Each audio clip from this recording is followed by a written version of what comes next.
Hello, everybody. Welcome to the IC Topic Chats for Thursday, October 6th, 2022. This is our annual core topic on contracting.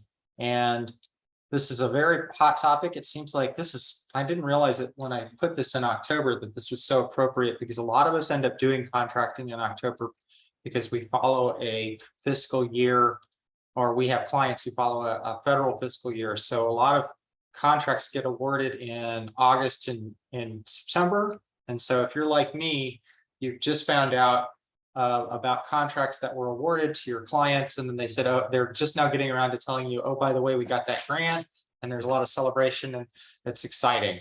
And then the realization sets in that you have to figure out how to contract for it and do the work. And don't worry, because once you get things in contracted and you have a good agreement, then you're in that place where you get paid, and we love that part. That's our favorite part, at least my favorite part. As a quick aside, my father, who passed away a couple of years ago, he was an independent consultant, not in our business. He was in oil and gas accounting, and he was an accountant and he had a CPA. And his view was that the most important thing to being a consultant or owning a consulting firm is accounts payable. Of course, he was an accountant, but we love accounts payable because that's how we get paid and we stay in business. And to do that, you need to have a contract in place, which lays out what's going to happen. I'm going to do my very best to share as much as I can in this 30-minute session so that we have plenty of time to do some conversation and feedback. If you're joining us by YouTube, which this is being recorded, of course, everything we do is recorded. Sadly, you're not going to be a part of the conversation. Try and join us on Thursdays at noon Eastern or 11 Central for the conversation, because that's where it gets rich. That's where the real questions come out. And people ask me the things that I should have thought to put into the presentation, and then we get into a richer conversation. So I'm going to continue on with this. Okay, so I'm not a lawyer, no legal degree. Everything I tell you is just based upon my experiences and what I've learned along the way. As I stated before I started the video, I probably have as many questions about this stuff as you do. I managed to grow a business with 11 people, and we have a lot of contracts because we got to pay for those 11 people. And so there are different kinds of contracts out there, but at the end of the day, I end up going to a lawyer to support me.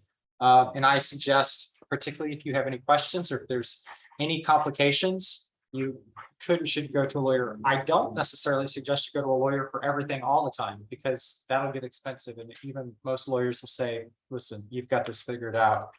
But I do have a lawyer that I call to develop documents for me, to review documents. And then I have larger grants where I'm actually the principal investigator for Department of Defense grants. And I bill that through to the Department of Defense for legal advice on things that I'm trying to do as when I subcontract out. So let's just talk about what a contract is. It's a legally binding document. And that's actually interesting, because that's the difference between a contract and an MOU. MOU may or may not be legally binding. It's questionably binding. It's a legally binding document that recognizes the rights of two parties. You can read the rest of the definition. But effectively, it's something that's laying out it's laying out what's expected on each side of a negotiation, of a conversation, of a relationship. There are different types of contracts. You've got ones that are verbal and implicit. Are they legally defensible? Questionable. We don't really know. You've got a signed proposal. Again, we're getting to different layers of contracts that hypothetically should hold more sway, which will be more defensible in a court of law. Bernita, before we got started, asked me, are we going to be talking about things that are defensible? I guess it's all my assumption. I don't know. I've never had to defend anything in a court of law, thankfully. And then I knock on wood. But what you're seeing is different kinds of contracts. You've got a letter of agreement or a memorandum of understanding. Again, that's going to be more formal. They've signed off on a thing. You needed to take it to a judge and say they owe me so much money. They said they would because they signed this thing. Is that going to fly? Perhaps if they have a good enough lawyer, and they'll poke holes in it. And that's why I'm going to show you a very sophisticated contract agreement, which I'll share with you today. That Matt? Yeah, go right ahead. We're not seeing any slides. I don't know if we're supposed to be seeing slides. You're not seeing slides. Okay, I thought I hit share screen. I was in the process of doing that, and I probably didn't finish. Screen one. Slides. Is that on? Yay, sorry. I think I hit share screen and I never hit the next button to hit the next share screen button. All right, what I was showing earlier, I'll show you. Not a lawyer, a definition for a contract. And this is just from Wikipedia. Oh, I just gave them $17. Jimmy Wales asked me for $17 every year. So he says, if everybody just donated $17, our thing would be over. So I just give them $17 once a year. I'm supposed to be asked for more, I'd give them more. Types of contracts. Thanks for asking about that. So we've got a verbal or implicit contract, a signed proposal, which is basically a proposal to do something. You've got a memorandum of understanding or a letter of agreement, but really then you get different kinds of formal contracts. You've got a formal contract that perhaps a client shares with you, and I'm going to show you one that I'm in the process of completing today. And then there's one that you might give to a person, to your client. I prefer to give my contract to my client. If they don't have anything in place, that's what I'm going to do, because it basically, there's nuances to it that are are advantageous to me. Large organizations that I'm subcontracting with, they often want to give me their contract, particularly if it's with a state organization. So I'm in the middle of one with Southern Illinois University today, and I have to work through the state of Illinois' contracts because that's the way you have to do it when you're working with a state of Illinois agency. So I was saying, why do we contract? We're dictating expectations. You expect me to do this kind of work on this schedule. I expect you to pay me on this schedule. There's how do you get out of contracts? It's clarifying that financial relationship, protects you in case there's litigation, right? It lays things out. Effectively, it's a method of communication.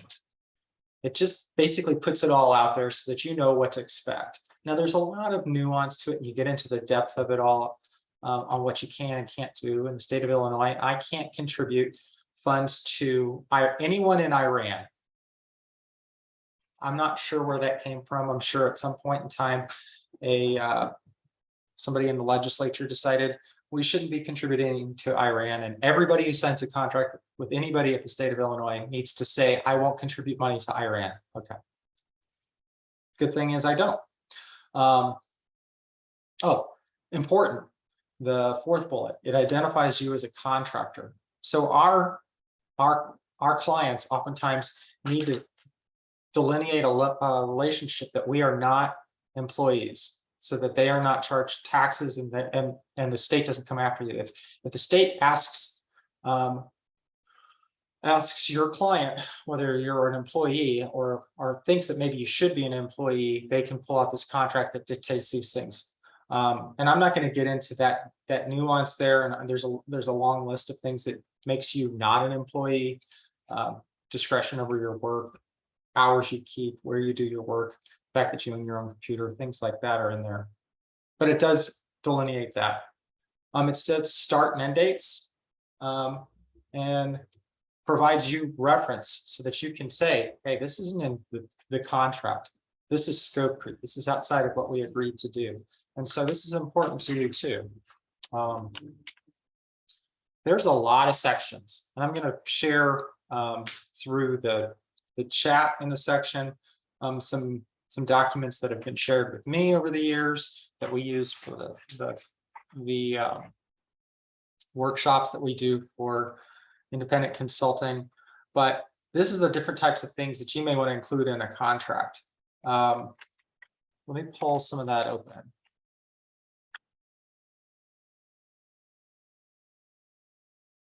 That's I'm assuming you can see my folder. Is that right? Can I get a thumbs up if you can see my folders? Good. I don't know if I'm sharing a screen or a window.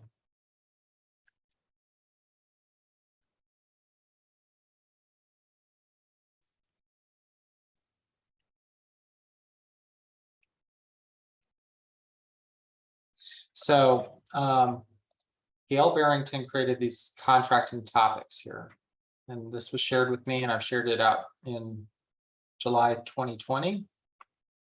And these are things that we include in our booklet. These are common contract topics. And I will share this document with everybody by chat in just a second. I'm not going to go through each one of these, but I'm going to point out a couple of them just kind of randomly. This is important: your price and method of payment. How much are you charging, and when are they going to pay you? Who will do record keeping, confidentiality? These are important things that your client wants to see and you want to make sure are shared. And remember, this isn't just about what you're going to do for somebody else, it's what they're going to do for you. If you need to give up your contract, how will it be assigned to somebody else? Who else is going to be working on it? Will you be outlining any additional subcontractors? How do you change a project? Is there a change request process? These are things you can put in there, and these aren't necessarily everything that I use. What insurance do you keep? They definitely want to know that. I'm giving you the example of a contract that I would give to a client. And these are things that you could think about developing. Telling them that you're not an employee, right? How do you terminate a contract? Super important. Force majeure. We've learned a lot about that. If you don't know what force majeure is, it has to do that if we learned a lot about that through COVID, which created this situation with understanding force majeure. Sometimes a contract will not be, you won't be able to complete a contract because of something that happened that's outside of anybody's power, like a pandemic. And so you may need to break a contract because of it. And so nobody should be held liable if you can delineate that. Yes, someone might agree or disagree with you about those sorts of things. Where are you going to sue this person, or where are they going to sue you if you ever have to do and go to that point? What laws are we looking at? So I use Madison County, state of Illinois, where I live. You might want to make sure that the person signing has the authority to sign a contract, and they might need to make sure that you put a statement in there to that effect. So these are different things that Gail put together that I share out. You can see it's listed here, shared with your permission. Originally used for our workshop for the intermediate skills. So let me put that into the chat. Chat is over here somewhere. This even moves things around when you start sharing screens. There it is. Oh, chat. That's something for you there. I'm going to show you our client services agreement now. This is the one that we work from as a template. I have this open already. This is the one that I had reviewed by a lawyer. It was something that was similar, that was given to me by Nina Sabari, and I had reviewed, and we updated it for us. I'm just going to walk through it real quickly so you understand what's there. Recitals. You're basically saying who's the company, who's the client. These are just what you're looking at is your basic boilerplate language. We talk about services, basically saying I'm a consultant and we're working with you as a client.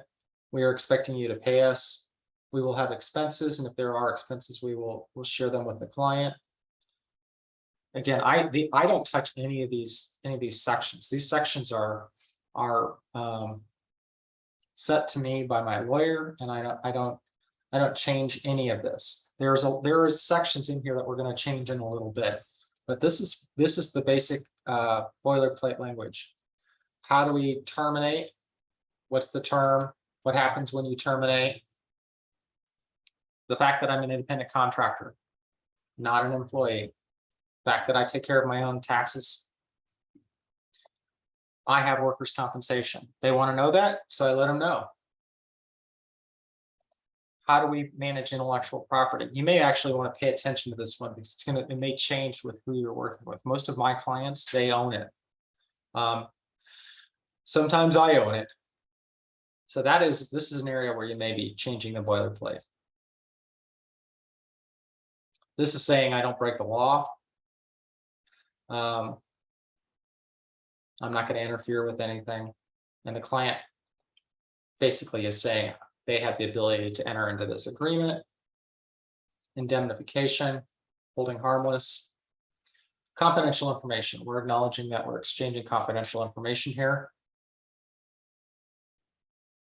It's important. Non-solicitation. I don't want them stealing my clients. My staffers. I think there's a couple other pieces in here about that. That's one thing that I know I've got in here. If I'm remembering this correctly.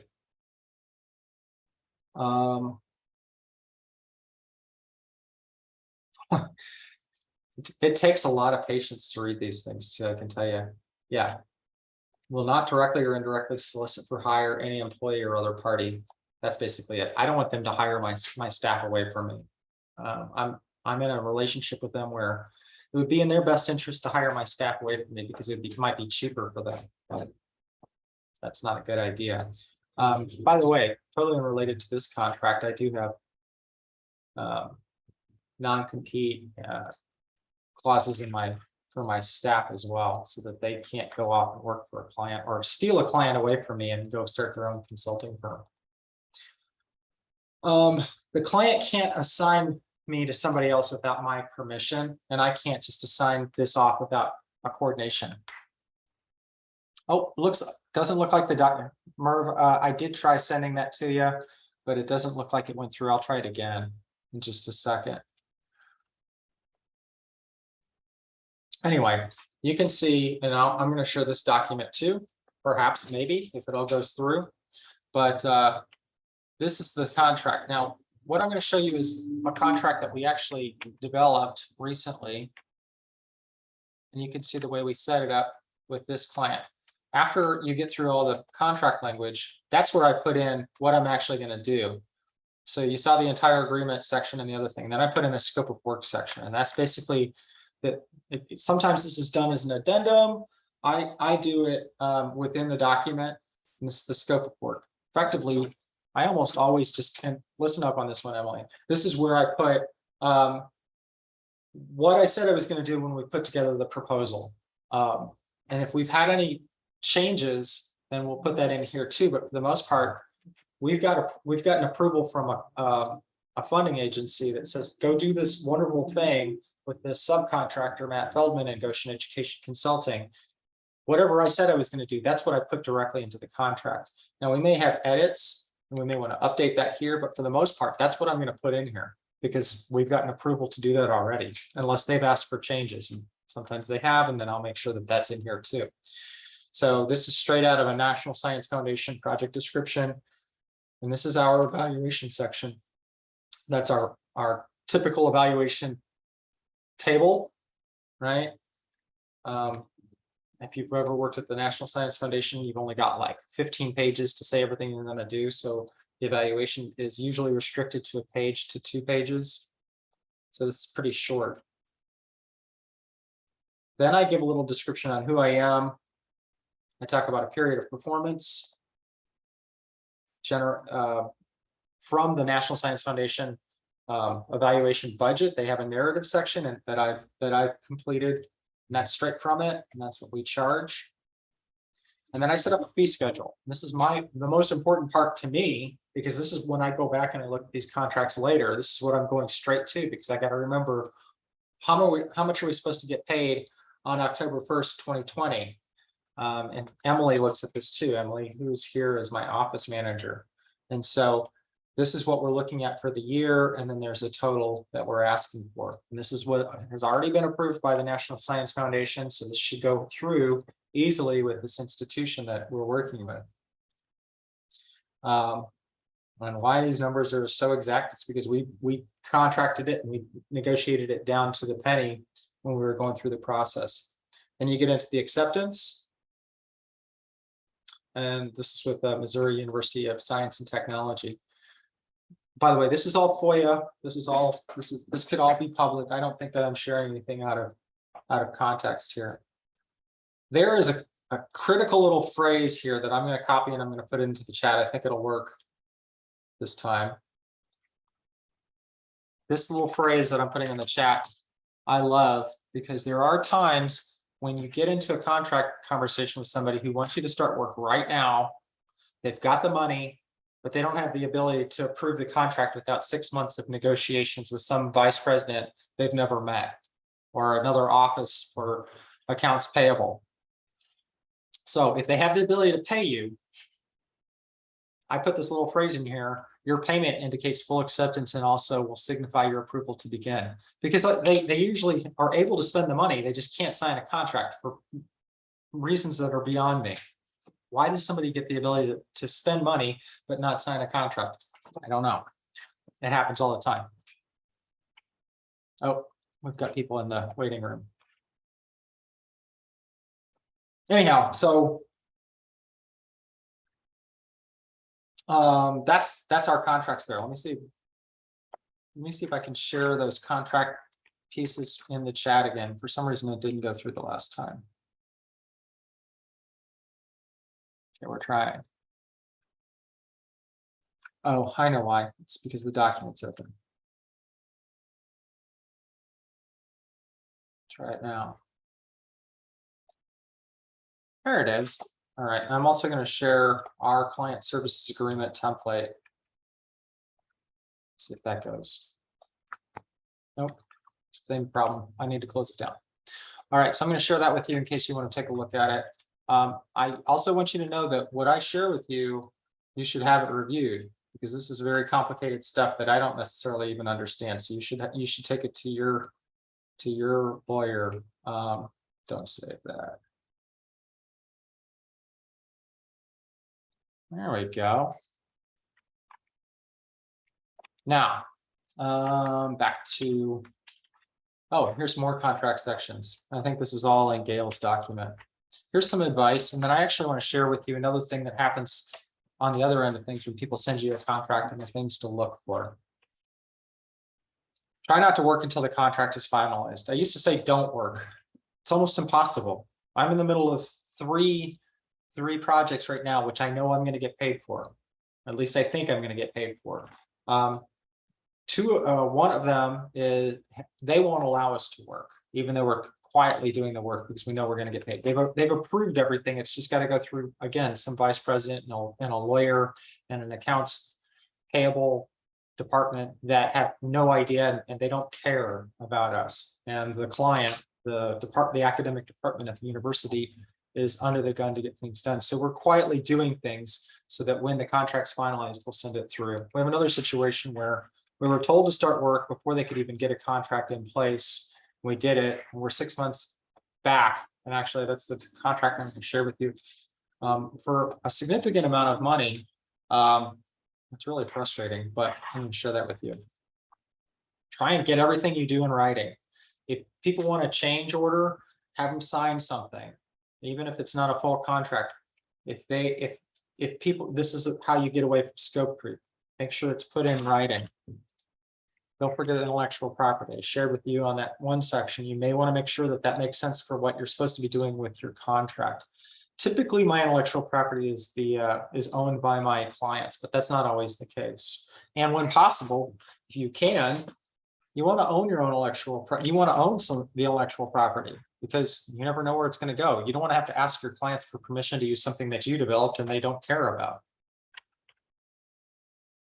I just shared my boilerplate. You should develop your own, and I would have it reviewed by a lawyer. You can request changes to your client's boilerplate, and I'm going to show you where I do that, especially their insurance requirements. Okay, so this is a presentation I put together 2 years ago, and literally right before this meeting, I was exchanging with an accounts payable department about their insurance requirements and how I want to change their boilerplate. Totally unrelated to this presentation. It's just how often it happens, and that's why it makes so much sense for this time of year. By the way, I just want to apologize to those folks who were in the waiting room for so long. We missed that you were there. Anyhow, if you want to take a look at Gail Barrington's book, Consulting Startup and Management, she's got an entire chapter dedicated to contracting because she knows how important this stuff is. All right, let me show you, before we go to conversation, I want to show you what I'm working out with SAUC. So this is what a client, a version of what a client's contract may look like. So this is for SIU Carbondale. And I'm going through and I'm doing this. In fact, this is what I'm going to finish today. All their things, you'll see a lot of similar types of pieces to their contract. This is completely their boilerplate, but there are things that I can change. Indemnification, compliance with laws. Again, they have their own language in here. It's very similar to mine, but there's nuance in here that's going to benefit them. Student records, because they're a university, they want to make sure that we're paying attention to student records. This is important. So this is how you show this, your notices. I see a lot of good information going on in the chat. I'm gonna have to catch up with that in a second. If I had any subcontractors, then we get to the signature piece. This is our exhibits. This is done completely by the way that they do it. Exhibit B is actually the document that we put together for the Illinois State Board of Education, which is the funder in this situation. The funder is Illinois State Board of Education going to the Southern Illinois University, and I'm the subcontractor on their work. And so it's actually yet another contract, and some of this has to do with what we intend to do. It's a bit of both. Protection of data. We wrote a lot of this, and some of this is straight language from the state of Illinois to the state of Illinois. It's ironic, huh? This is what I'm talking about with Exhibit C, insurance requirements. Be very familiar with this. You'll find that once you get into bigger contracts, over 20,000, over 50,000, depending on who you're working with, they're going to start requiring these things. This is a bigger contract. Got several people working on it. I attempted to, in vain, change some of this because particularly this piece right here, auto liability, hired auto and non-auto. If you're not driving on campus, if you're not driving anymore because we're in the middle of Zoom as a result of pandemic, you won't need to do this. You won't need this insurance. So I asked if I could remove it. The accounts payable said, sure, fine, but then the lawyer said I have to have it. Be aware of this general commercial liability. You should have that, but there's also professional liability and workers' comp. If you don't have employees, you don't need workers' comp. Who's going to have workers' compensation insurance for if you don't have any employees? Not for yourself, because you can't insure yourself for workers' comp. So just be aware of those things. Typically, I can remove them. I can't work. I have employees now, so I can't remove workers' comp anymore, but I used to. All right. Feel like I'm just rambling. I'm going to stop and I'm going to let this go into conversation. Hey, I did it in about 30 minutes. It's pretty good. Anyway, thanks for my contract ramble. You guys are all very patient, and I also want to get into whatever conversations we had here in the chat that I can answer, or if other people want to jump in and talk.